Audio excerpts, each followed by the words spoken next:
আমাদের একটাই উদ্দেশ্য নিয়োগ নেওয়া। দীর্ঘ 15 বছরের যন্ত্রণা আমরা নিতে পারছি না। একটা চাকরির জন্য আর কত কিছু বিসর্জন দিতে হবে জানেন না তারা। গ্রীষ্মের তাপে পুড়েছেন, বর্ষার বৃষ্টিতে ভিজেছেন, শীতের হাড় কাঁপানো ঠান্ডা সয়েছেন, দিনের পর দিন মাসের পর মাস রাস্তায়। কিন্তু যার জন্য এত কিছু, সেই চাকরি আর জোটেনি। এই প্রেক্ষাপটে ফের মাথা কামিয়ে প্রতিবাদের পথে হাঁটলেন এই আন্দোলনকারী চাকরি প্রার্থীরা। মুখ্যমন্ত্রী হস্তক্ষেপ করুন, উনিও রেড রোডে আছেন, আমরাও বঞ্চনা নিয়ে আছি, উনিও বঞ্চনা নিয়ে আছেন। আমরা আমাদের বঞ্চনার কথা যখন ওনাকে জানাতে চাইছি, তখন বারবার অ্যারেস্ট করে লালবাজারে রাখা হচ্ছে। দিদির কাছে হাত জোর করে আর্জি করছে আমাদের মাননীয় মুখ্যমন্ত্রীর কাছে যে দিদি আপনি ধর্ণা দিচ্ছেন যেরকম কেন্দ্রের কাছে বঞ্চনার এতে, আমরাও বঞ্চিত আজ 15 বছর, আপনি দয়া করে আমাদের দিকে দেখুন।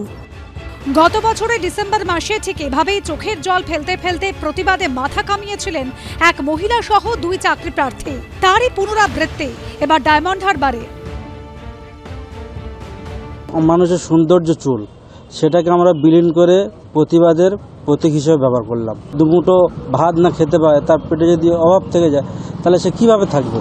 তার সৌন্দর্য থেকে লাভটা বাকি আছে। যতক্ষণ না পর্যন্ত আমাদের সম্পূর্ণ 1834 নিয়োগ সম্পূর্ণ করছে, ততক্ষণ আমাদের আন্দোলন চলতে, অনশন চলতে থাকবে। জীবন থেকে চলে গেছে 15টা মূল্যবান বছর।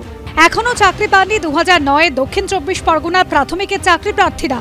শুক্রবার থেকে অনির্দিষ্টকালের জন্য ডায়মন্ড হারবারে ডিপিএসসি ভবনের সামনে অনশনে বসেছেন আন্দোলনকারীরা।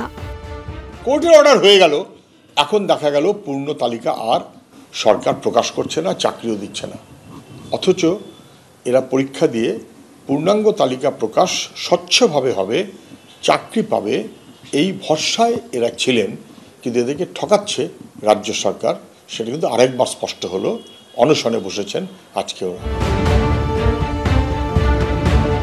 1500 জনের নিয়োগ হয়ে গিয়েছে, বাকি কয়েকজনের করা যায় কি করা যায় না, আইনত কি হয় সেই প্রসেসটা চলছে। সব ঠিকঠাক থাকলে আইনসম্মত যে দিকটা, সেই জটটাও খুলে যাবে বলে আমরা আশাবাদী। এর আগে নিয়োগের দাবিতে মুখ্যমন্ত্রীর বাড়ির দিকে যাওয়ার চেষ্টা করেন এই আন্দোলনকারীরা। নবান্ন অভিযানেরও চেষ্টা করেন তারা, কিন্তু অধরাই থেকে গেছে নিয়োগ। তারা আন্দোলন করছেন, আমি তাদেরকে অনেক আগেও বলেছি, সরকার চাকরি দিতে চায়, যারা যোগ্য তারা নিশ্চিত চাকরি পাবেন, তার প্রসেসিং চলছে। ইতিমধ্যে ওনারা কোর্টের দ্বারস্থ হয়েছেন, হাইকোর্ট থেকে সেরকম কোনো রেজাল্ট বা রায় এর কপি আমাদেরকে এখনো তারা দেখাননি। মাননীয় মুখ্যমন্ত্রী আন্তরিকভাবে চান যে এই ছোট ছোট জটগুলো কাটিয়ে যারা যোগ্য তারা যাতে চাকরি পায়, এবং সেই প্রসেস চলছে। এবার অনির্দিষ্টকালের জন্য অনশন কর্মসূচি শুরু করেছেন তারা। গৌতম মণ্ডল, সুদীপ্ত আচার্য ও শিবাশিস মৌলিকের রিপোর্ট, এবিপি আনন্দ।